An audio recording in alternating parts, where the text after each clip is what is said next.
50 blades of grass, getting all the dirt.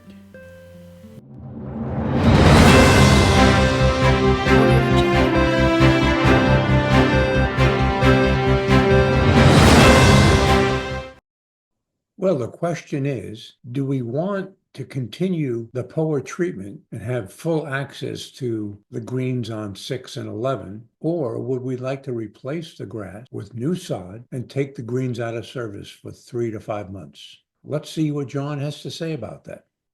John, thanks for taking time out of your busy schedule.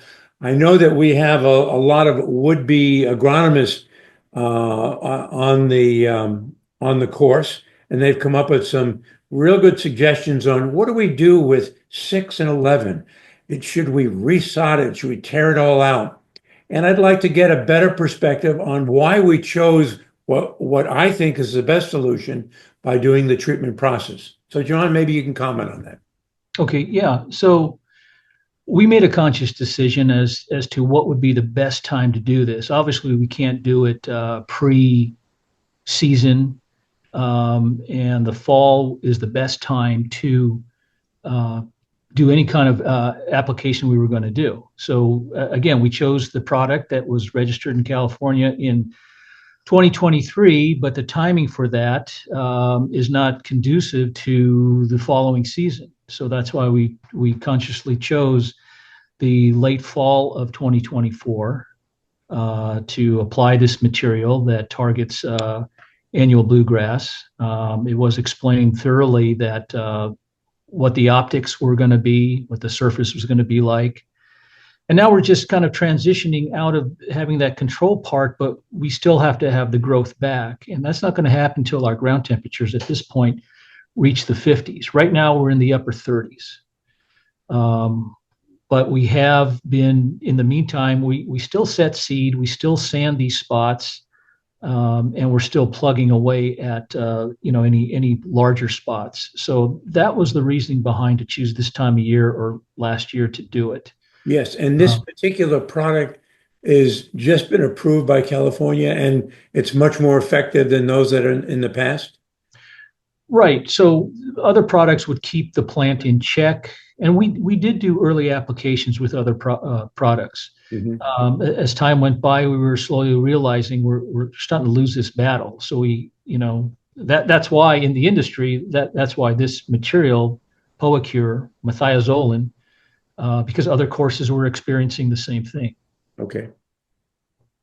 So, our next steps into the warmer ground temps is to continue to aggressively feed the plant, feed the soil, just promote a lot more shoot and root growth. And again, it's tough to do, especially December, early February. We've already had 10 straight frost days, and we've had some frozen ground out there very recently. As I said, our ground temps are only in the upper 30s at this point. Bent grass needs at least 50 degrees plus to be, and the soil has to be there to be biologically active. Okay.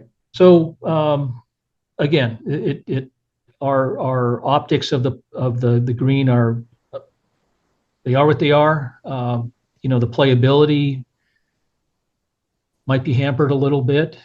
But, as to the alternatives, what could have been done, it's just more of an extended period of green shutdown. So the alternative would be just take it out and put in new sod, but that seems like it would be something that would take the green out of service for like 4 or 5 months before it was actually playable again. Well, right, depending on the season, the warmer it is, the better. But the whole process starts over. The sod has to initiate rooting. You still have to culture the surface to get it ready for play, and that takes at least several months to do that. Okay. Well, I think the members, when they view this, are going to get a much better understanding of the approach that we took. Although it looks a little ugly, playability is really not that bad. And I think from having access to the green is probably more acceptable because it's really not out of service, whereas redoing it and putting a new sod, we would lose 4 or 5 months. So Right. So in the meantime, I mean, we are being aggressive in treating both 6 and 11 and the new practice green, the chipping green. We've been keeping the POA fairly clean off those greens. We don't have any, major patches or things like that at this time. Right. And as you said, there is always encroachment, but your regular program is to continue to watch that and knock that out as it comes along. You can't stop that, but that will be a It's built minimal. in, right? It's built into our spray programs. Okay, great.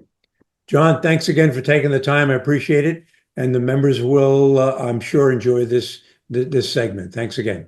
All right. Thank you, Now, don't Jim. forget to send me those questions. That makes this podcast go. So remember, send them to this email address right up here. Thanks again for your help. Or you can add your questions below in the comment field. And don't forget to give me some likes.